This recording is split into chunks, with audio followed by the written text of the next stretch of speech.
barrel. Okay,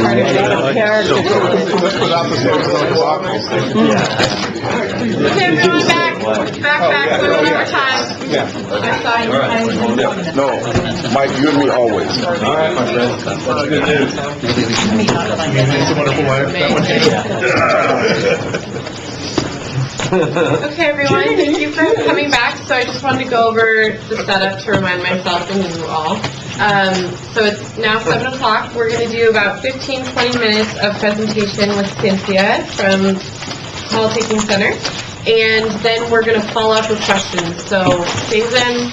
If you have one and you want to get in the queue, I'll write your name down, but save them until the end, please. Okay? Take it away. So thank you for inviting me. I'm Cynthia Altimus. I'm the Communications Training Supervisor at the Dispatch Center for Eugene Police. We have another umbrella name, which is on here of Central Line Communications, because we have a bigger footprint in the community because we answer 911 for more of the community. So, but we are employees of the Eugene Police Department. I've been with the department 14 years this month, and I can't think of a better career. I love what I do, and I love the opportunity to work with the public in this light. So, thought I'd start with a quote from Chief Kearns that pretty much sums up everything that we do. Our call takers and dispatchers are the first vital link for help when someone is in need, and the lifeline for the police officers, firefighters, and paramedics in the field. We take care of both sides of the equation, so we are entrusted with a tremendous amount of responsibility. For those of you who are unfamiliar with the local 911 center, we're behind Fire Station 2 at 2 in Chambers. And so if you look at the training building on the corner and draw an imaginary line straight back, there we are. So, and we've been in that building since 2000.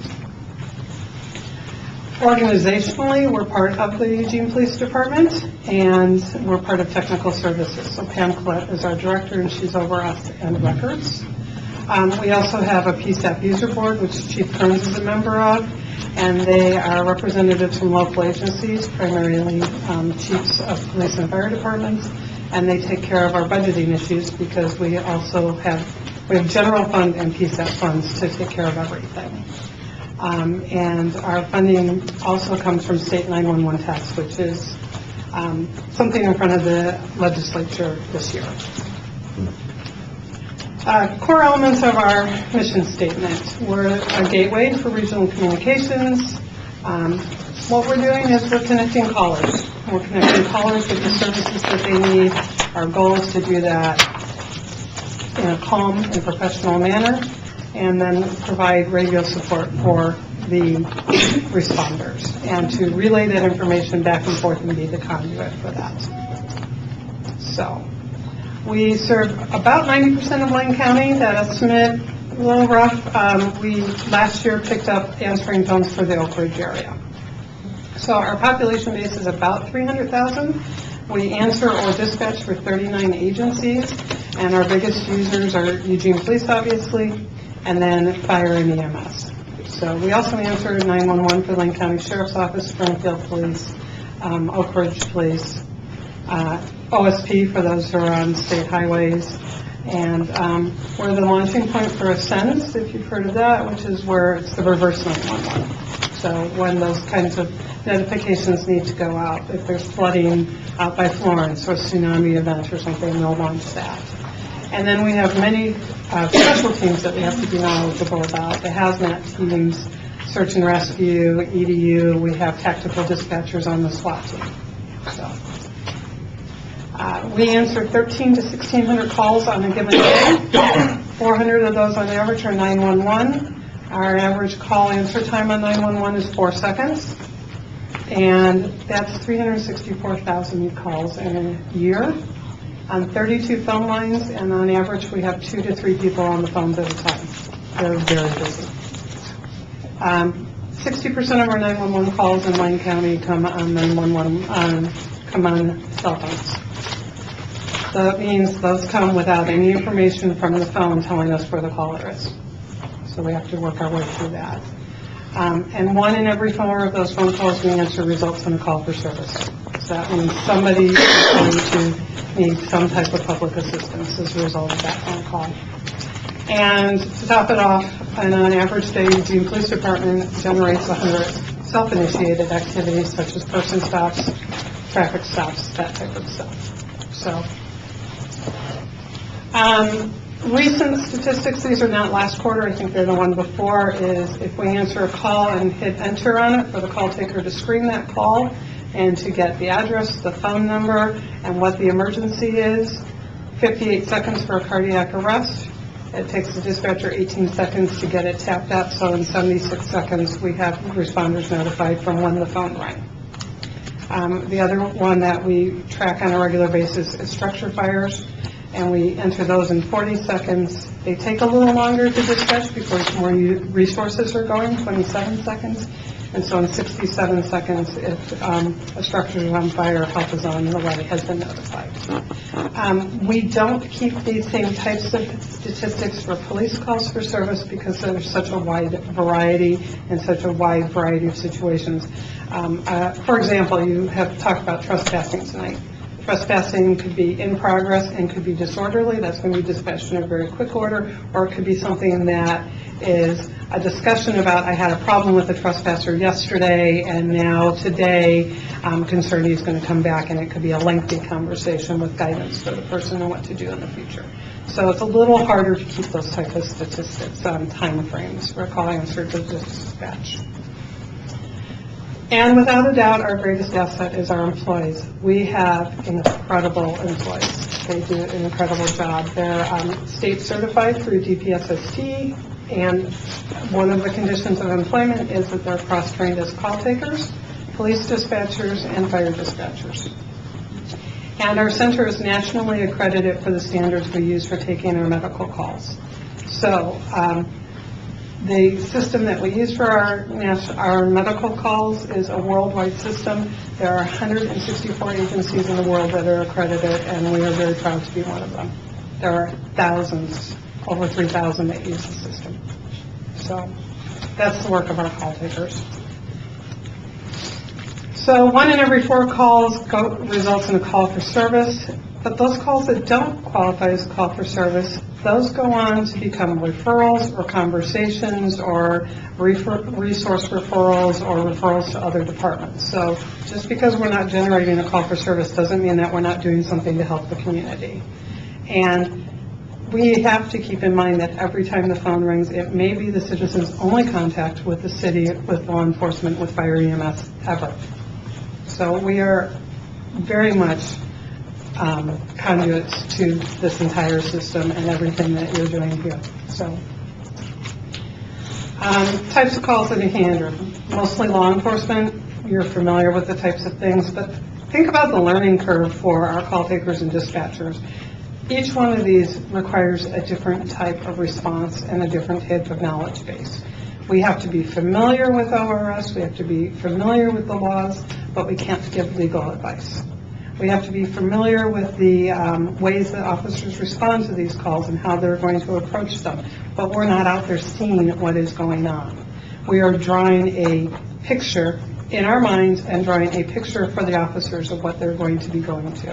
And the accuracy of the information that we obtain, the accuracy of the descriptions we obtain can really affect what their decision making is as they approach the scene, as they decide how to go, how to respond. So there's a tremendous base of knowledge. On top of that, we have to provide information for callers so that they remain safe until their situation gets dealt with.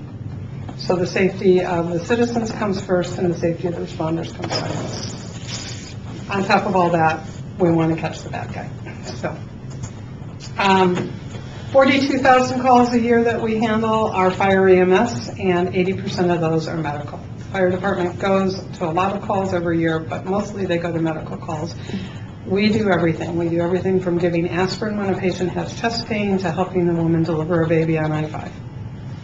So we keep an eye on a patient who's had a seizure to make sure that they're breathing appropriately, and if they're not, that we can initiate CPR. Our goal is to initiate CPR within a minute of call receipt if the patient is not conscious and not breathing.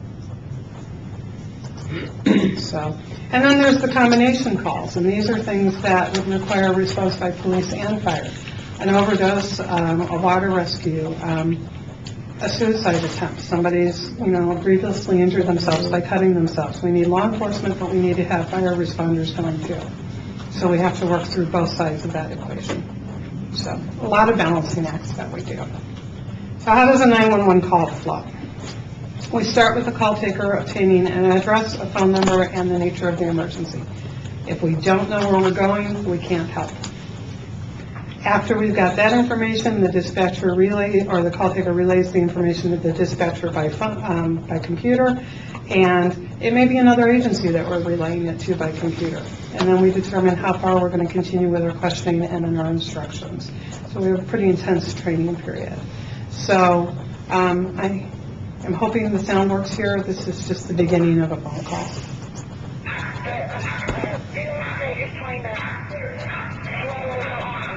Oh, it's really soft, I'm sorry. Yeah. I don't know what the problem is. The problem is there is a big old snake with sewers on out to it, and it's trying to swallow her arm. The lady who works there. Okay, all right, that's fine. We're going to be going right over. There's a snake swallowing her arm. Did you say swallowing her arm? Yeah. Her snake? A snake swallowing another person's arm.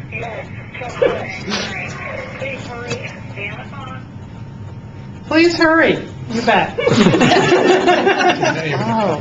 So you don't know when you answer that phone what you're getting. It's very ironic that you mentioned the snake call. So Everybody confirm, we did not coordinate that. No, we did not coordinate that. I have not met you before. Yeah, coincidence. That's funny. So what do we do with that? We have a person getting their arm swallowed by a snake. That's an emergency. Good call for 911. Now what? Should have been asking her what. Well, you go to policy manual 4268 and check what to do. You send some responders, and you think on your feet, and you go to protocol. And you need to know your protocol really well. Yeah. She was safely extricated from the snake. Okay. Ironically, another snake call. This is Lori Barnes rescuing a snake that had gotten loose.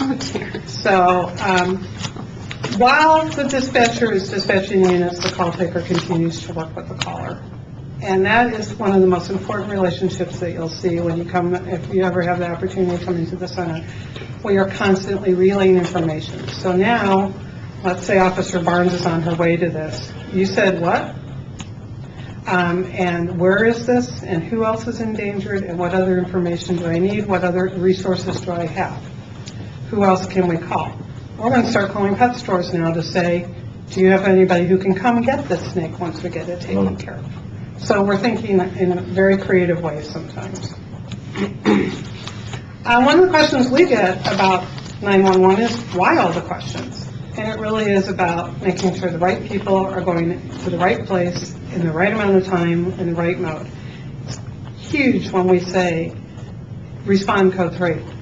All of the members of the public who are out there between the officer or the firefighter and the situation that could potentially be affected by that driving of that officer or that firefighter. It's a big deal. We need to be collecting the right information so we can make decisions, so they can make decisions, so we can get the help that needs to go there. And we only get one opportunity to do it. We have to do it right the first time. So there's some hurdles to taking calls. Callers don't always know where they are, or they think they know where they are, and they give us addresses or location names that aren't correct. They may be visiting, not familiar with where they are. They may be impaired and not know where they are. We may get multiple calls on the same situation and the information conflicts, and we need to sort through it as rapidly as possible. Callers don't call us because it's a good day. They're hysterical. They're very upset. And there could be challenges for the callers. We have an incredible TTY program where we are able to communicate with the deaf and hearing impaired. But sometimes there could be other obstacles to what's going on. So I know this is soft, I'm sorry about that, but see if you can make out what this person is saying to us. 911 was the attitude emergency.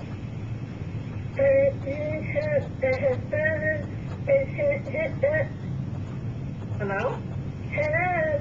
fine. What's the address of your emergency? 67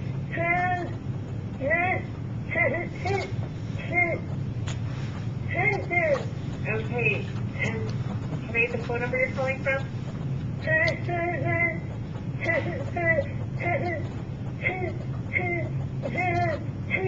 Okay, is this Gail? Okay, tell me what's happening.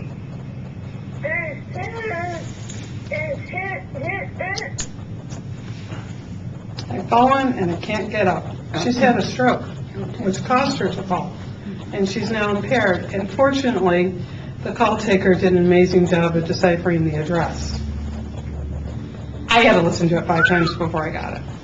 She got it. So, you know, there's nothing to prepare that caller for being able to communicate more clearly. She's had a sudden incident. Not a good day, you know, so. So what our system does is, in our training and in our application of our skills and in our protocols, we're always emphasizing that call takers are working in a non-visual environment. Everything we're doing goes without body language, which is 93% of communication. Everything we're doing over the radio is going out without that body language. We are doing all of our communications based on our ability to hear and speak and to communicate clearly. So we have to keep that in mind as every time a policy comes in front of us and we look at it about how we're going to apply it. How do I apply this in this environment with these challenges? So, so what the role of the dispatcher is then is to determine what's the incident type, where is this incident, what the response will be, who is available to go. We track the officer's activity and movement. We send them additional resources as they need it. And we basically keep track of, we call it our call. When it comes in, when you take that call, you go, what's going on with my call? And we track it from start to finish. So, ironically, here's the dispatch for the snake call. 20320, station 1 on 1, 2, and 4. Oh, for McDonald's on cover. County Fire Department's requesting assistance at Best Friends Pet Shop, 2880 Elmira. They have a 12-foot python that's trying to eat the arm of an employee. I don't have the units to respond. Paints a picture with just a few words. But you have to determine who are you going to send, what resources do I have, do I have any resources, and will they know what they're going to? I think that painted the picture. We prefer to do it without the pause, but. She was coming up with the right way to Yes. frame it. At the end of the day, everything that we do, every call that we take, every call that we dispatch, is about sending people help in a really bad moment. And I did debate a little bit about playing this next call, but I think this really speaks to the compassion and the work that the Eugene Police Department does every day. And I think our citizens deserve to know what happens. This call is a woman who is having a definite challenge today. And all of our callers are treated with dignity, respect, and compassion. And I really want you to think about that from the call taker's point of view here and the dispatcher's point of view. So this lady, there's no doubt she needed all of these things on this day. Are you with him right now? I am. How old is he? Pushing 90. Okay. Is he awake? No, I can't get any response. Is he breathing? I don't know. Can we get right next to him? Well, the thing is, I got some work, making something in a large spot. So, you know. Okay, but you said you're right there with him, so we can see if he's breathing? I can't tell. He's in something round and it's still frozen. So, He's what? he's in the small iceberg onions, those little white ones. And so that's all that's in the pan. And so I can't tell because onions don't breathe that way. I can't tell what's going on. Is he stuck in something? Well, he's in a crock pot. Or is it, okay. You know what a crock pot is? It's a slow cooking machine. You have him inside of that? Yeah, I was gonna put all the ingredients in. Okay, where's the patient? In my kitchen. Is he on the floor? No, he's on the countertop. Okay, and why is he sitting on the countertop? I just told you that. I was cooking dinner. I was putting it all in what's called a slow cooker. You plug it in the wall and it cooks all through slowly and then you're good to go. Okay, do you know the guy's name? No, actually I don't. And how long has he been passed out on your countertop? No, 20 minutes. So what's your... Okay, is he alive? I can't tell. Does he look like he's bleeding anywhere? Is he injured? No, he's not injured. He's in the crock-pot with some little round white onions, and they were frozen.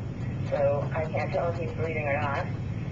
So the guy is actually in the crock pot? Yeah, he's in the crock-pot. Okay, Patty. Are you home alone?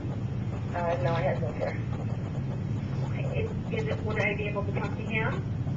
No, what? See if we can figure out what's going on? Well, I don't think I'll be able to help you much since he wasn't here when it happened, and he doesn't know. Yeah, he doesn't know why. I'm sure. I don't know why he started passed out. He did. So I just would like some help. Like an ambulance to take him to Riverbend or wherever they would take him. So he's inside your crock pot. How big is your crock pot? I don't know, 3 gallons maybe. It's a ceramic pot. You can lift it out of the electrical thing or get it anyhow you want. If I can lift onions out of there with my bare hands, he can. Sorry, what? If I can lift the guy out of there with one hand, I'm sure the EMT will be... Are you able to lift him out? Or where to put him. I'm sure it's not as I can move somebody. Okay, how did he get into your crock pot? I put it there. You put him there? Yeah, so far I had, pearl onions, the beets that are in there, and, regular onions. Okay. And you say your crock pot's about 3 gallons? Yeah.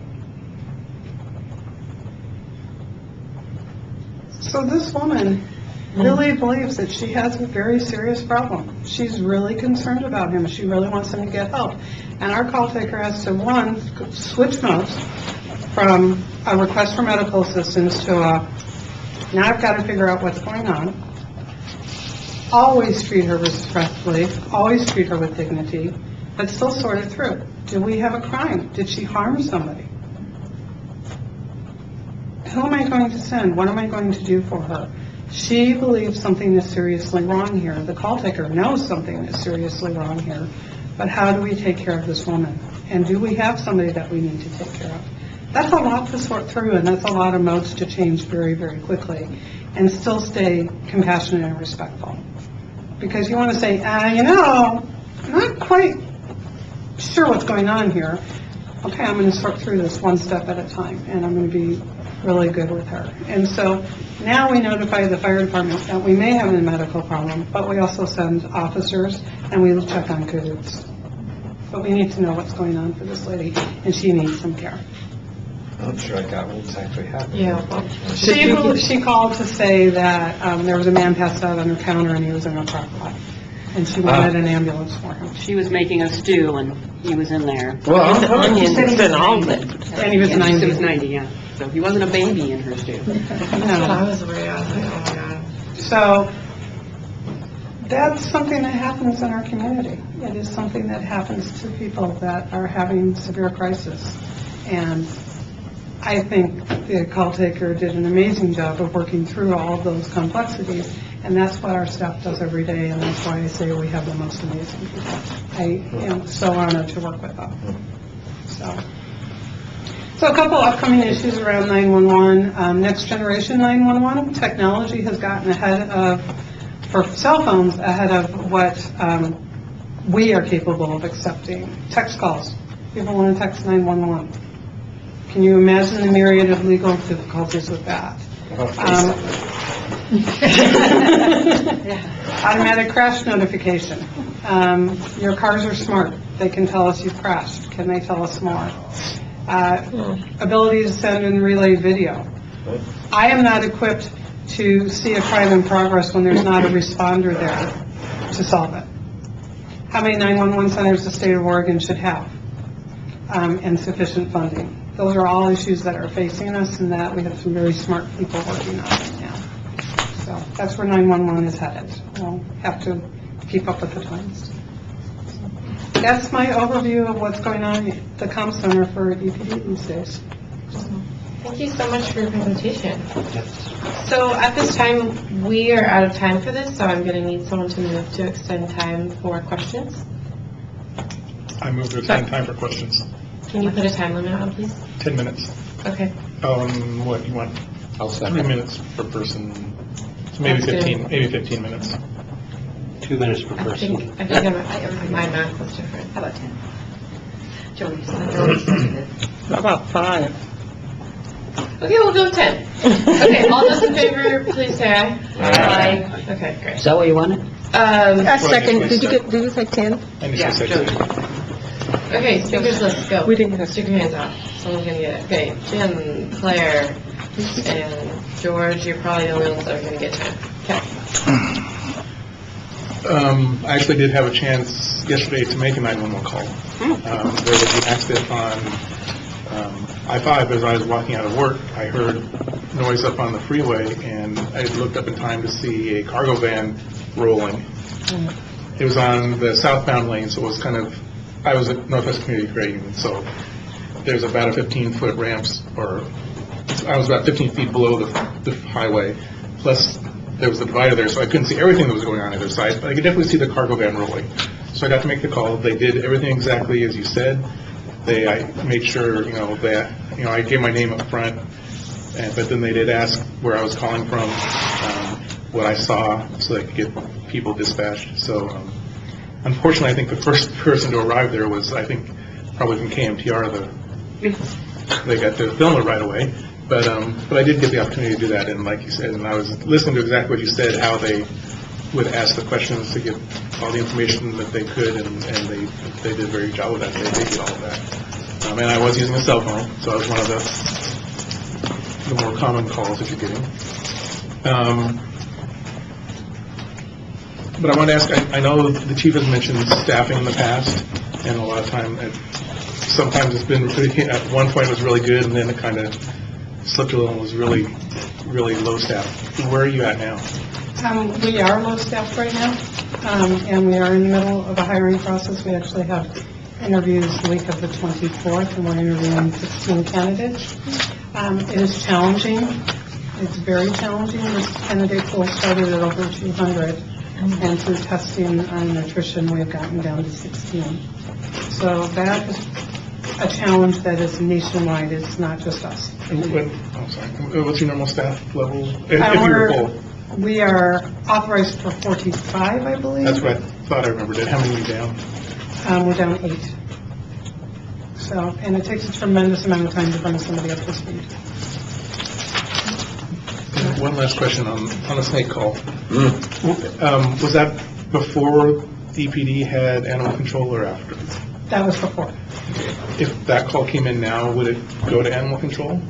If they were on duty, we would send them as an additional resource. Okay, so you would send officers first and then... Okay.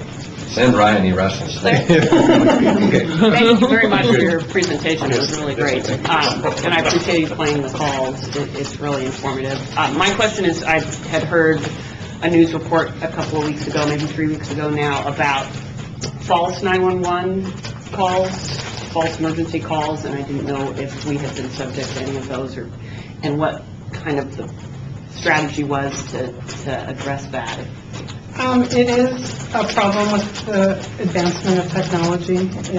Some areas call it swatting, where they try to phone in a large incident and they use a masked, what we call anti-alley, which is the identification of where the call is coming from. We have had an incident in the area that we believe was related to that. It did not grow to anything tremendous, but we do believe that we've had one incident.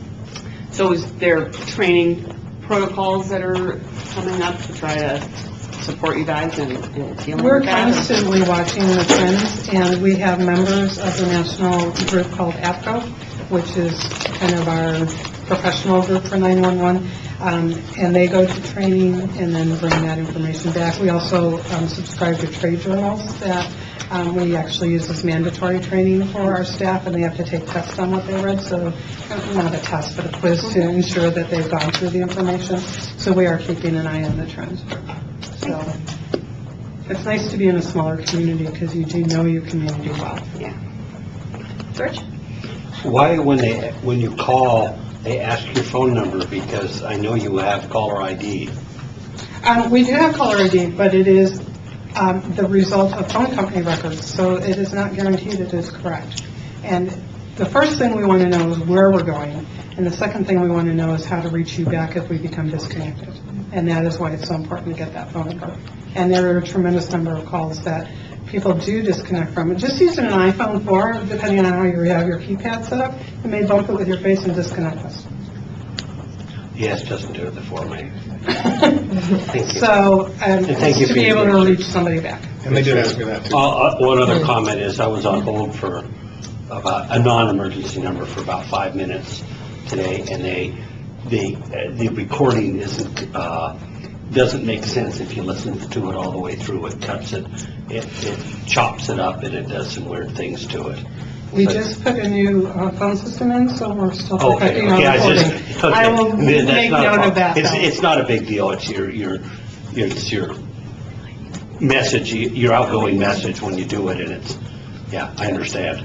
Yeah, we are working to perfect it. We've Okay, had no worries. several suggestions of what we can do to improve it, and we're working on it. So thank you. Thank you. Juan Carlos? I want to thank you again for coming to talk to us.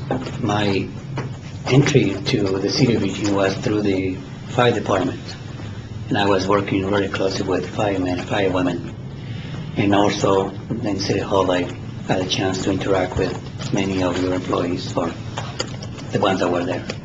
So the work you do is very, very stressful. It requires a lot of skills. Most people don't know what, like, the modes you have to be in. Now, refresh my memory. How many calls did you get in Spanish and other languages? We actually get a very low percentage of calls in other languages. I don't know the exact number. We do not have call takers that are currently certified in other languages, so we use AT&T language line to communicate. And we have done everything from CPR, childbirth, robberies, the entire gamut with that. We actually have a community of well-spoken English as a second language users. But when we do have a language barrier, we use language line.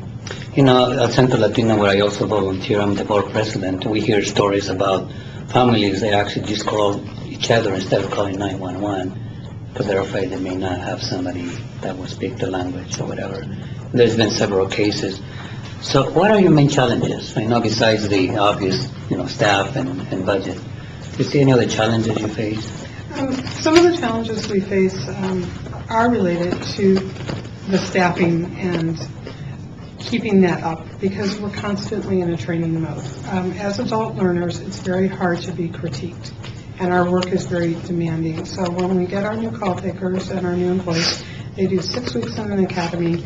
They do 68 weeks on the floor with a coach one-on-one, and each day they're getting feedback, and throughout their shift they're getting feedback.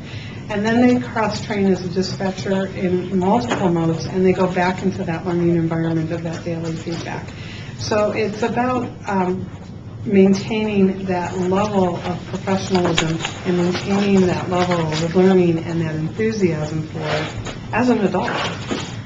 And the other thing is, we all want to do it really well and do it right the first time, every time, and we know what the product is that we put out. So for us, it's the internal stresses, I think, more than anything, because we have such high demands of ourselves. So we have incredible support from the city, we have incredible support from the chief, we have great management, so we have, and our people are so good. But it's that stress of doing the job day in and day out with those high demands. Thank Talk you. about- Oh, sorry, I got you off. Jesse, I'm sorry. When the government started turning our cell phones into personal location devices, the reason was ostensibly so 911 call takers would know where people were calling from, but you didn't mention that in the new technology. So is that not part of the Yes and no. upcoming? Yes and no. We do have an idea where a cell phone caller is, depending on the phone that they have. There's phase 1 and phase 2 technology. Wireless phase 1 technology, we just know what tower their phone came off of. Wireless phase 2, ostensibly, we're supposed to know where they are within 3 yards, but it is technology and it does fail. For example, we had a tremendous problem a couple of years ago with a tower in Portland being misguided, and it was ringing here. So every time there was an accident, I-5 and I-205, anybody been through that interchange ever? We got the call. So now we do know where the person is. We have a good idea they're in Portland, but now we have to route the call back to the appropriate 911 center. So we don't count on the technology. It's a good tool, but it's not a perfect tool. It still needs development. Okay. Thank you so much for coming. Thank you for inviting me. All really appreciate it. Okay, now we have committee reports in 9 minutes. So, Jesse, will you give the update for policy screening? Yeah, we met on April 2nd, we've been working on the trespass letter policy for some time, got a lot of discussion on that, did not pass it out of the committee. There was not a majority that wanted to pass it out, and we started work on the person stop policy. I don't really have anything specific to say about it. We had some questions for the department, and they're going to bring that back to the next meeting, and then hopefully we'll be able to pass that one around. That's as far as we are right now. I think we're next. I'm not sure what's up next. Thank you. Outreach with Joe. Okay, I guess the survey's been distributed. Not yet, we're getting close to being distributed. Regarding the substitute for the U of O forum, we've discussed at some length alternatives to that, and there was some consensus that some kind of a video with a link sent to students would be a good way to communicate the kinds of things that we were thinking about for that. And then in terms of the state of public safety, I guess we have a date, which if I remember correctly is June 27th. And I guess I got an email saying that at least one person has responded to Carter's invitations, and I want to thank Carter for sending those out. So I think that's pretty much it. Carter, who's confirmed so far? Mark? Gissner, and I know the Terry McDonald from St. Vincent de Paul. So who's outstanding is District Attorney, Sheriff, and Judge Allen. And what's that for? I wasn't sure. It's a, I guess, forum where we're going to invite people to speak on the topic of the state of public safety, and invite members of the community, and it'll be a sort of a presentation with questions from the audience. For 2 hours, it'll be at the library. It's a question? I don't know. Yes, go for it. Are those only names that was invited to that panel? I mean, it was Springfield PD and FBI and State Police and U of O Police and, No, we decided the format, we had to limit the number of panelists. So we're doing like a city club format, they usually have like roughly six panelists. okay. But we have a backup. No, I was just wondering. Yeah. You got a chief and you got a DA and you got a CDR, Okay, any other questions for committee reports? Jesse? What was the date on that? 27? For a second, sorry. Can I ask Carter a question? So, we have a list of folks that are invited to make sure they know about the date, including city council, right? That's what the committee decided, and Carter's helping us with that. We're waiting to confirm our panelists before we send out that invitation, is that right? I think we are. June 27th is not like coming right around the corner or anything. Right. Yeah. But there will be other people, folks invited. Okay, great. So now on to closing comments. Linda, would you like to go? Closing comment? Yep. Got any good ones? I've been out of sight for the last 3 months, and I'm ready to go home. No, glad to be here. Glad to see people. Who terms up next? I don't know the answer to that. It's for a while. This year. Okay. You're stuck.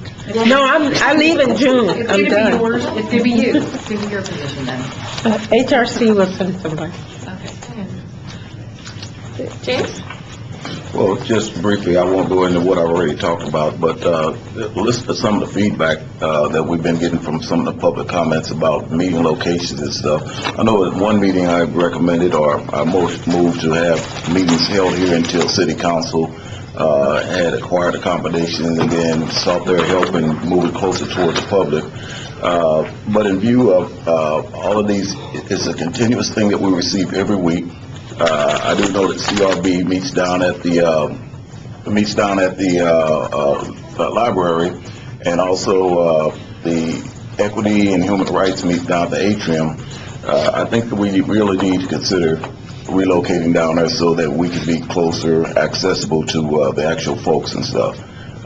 If this is a barrier for people coming to testify or bring issues before the commission, we're doing a disservice by us not allowing them that opportunity. So I would appreciate if council would look at this and say, okay, why don't we just hold it down where CRB holds their meetings and stuff. I think that would be a great gesture.